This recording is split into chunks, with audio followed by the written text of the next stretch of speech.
টেকনাফ থেকে তেতুলিয়া, রূপসা থেকে পাথুরিয়া, একটি নামে সবাই যাকে চেনে। এক দুইজন নয়, 1.5 শতাধিক মানুষ জীবন দিল শুধু জারি প্রেমে।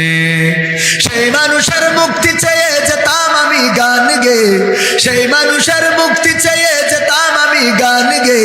সেই মানুষটি নাই দুনিয়ায় নাই, আজ আর মুক্তি চাওয়ার নাই প্রয়োজন নাই রে, আজ আর আমার গানের নাই প্রয়োজন নাই, আজ আর মুক্তি চাওয়ার নাই প্রয়োজন নাই গো, আজ আর আমার গানের নাই প্রয়োজন নাই।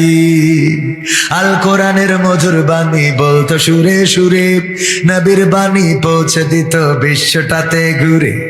আল কোরআনের মধুর বাণী বলতো সুরে সুরে, নবীর বাণী পৌঁছে দিত বিশ্বটাতে ঘুরে।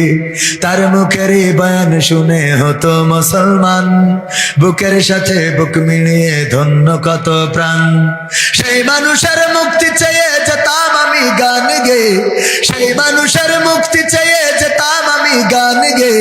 সেই মানুষটি নাই দুনিয়ায় নাই, আজ আর মুক্তি চাওয়ার নাই প্রয়োজন নাই গো, আজ আর আমার গানের নাই প্রয়োজন নাই, আজ আর মুক্তি চাওয়ার নাই প্রয়োজন নাই রে, আজ আর আমার গানের নাই প্রয়োজন নাই। লাখো লোকের সমাগম হতো তার সে মাহফিলে, এসব দেখে আবু জাহেলের কলিজা যেত জ্বলে। ঠিক না বেঠে? লাখো লোকের সমাগম হতো তার সে মাহফিলে। আজকে মিজানুর রহমান আজহারি ভাইয়ের মাহফিলে যে পরিমাণ লোক হচ্ছে, আল্লাহর ওলিরা থাকলে মাথা নষ্ট, মানে কাপড় নষ্ট করে ফেলতে। ঠিক না বেঠি? ঠিক না বেঠে? লোক অত পরিমাণ হইতো না, তাই দেশে থাকতে দেয় না। তাহলে এখন যে অবস্থা, এই লোক দেখার পরে মাথায় কাজ করতো, কথা কয় না।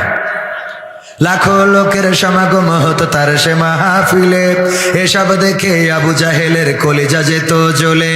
সুরে সুরে তার কেটে যেত যে আধার আমানিশা, পথহারারা খুঁজে পেত সঠিক পথের দিশা। সেই মানুষের মুক্তি চেয়ে যেতাম আমি গান গে, সেই মানুষের মুক্তি চেয়ে যেতাম আমি গান গে।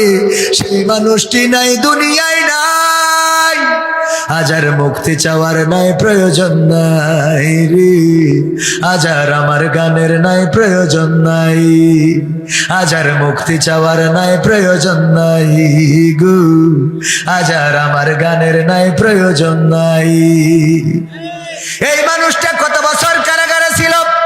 13টা বছর কারাগারে রইলেন। তারপরে জীবনের শেষ দিনটা যেদিন বের করে হাসপাতালে নিয়ে যাচ্ছিলেন, বলেন দেখি 13 বছর কারাগারে থাকার কারণে চেহারায় কোনো মলিনতা ছিল নাকি? চেহারার মধ্যে কোনো দুশ্চিন্তা ছিল নাকি? কোনো রোগগ্রস্ত এমন বোঝা গেছে নাকি? বরং সুস্থ মানুষটাকে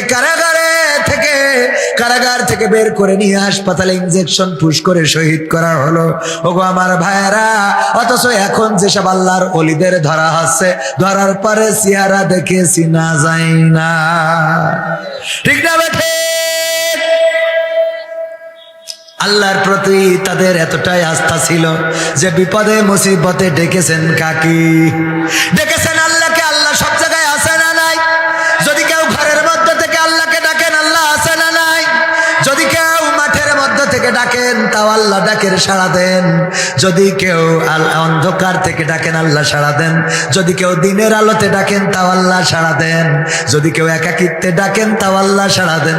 যদি কেউ সব মানুষের মধ্য থেকে ডাকেন, তাও আল্লাহ সাড়া দেয় না?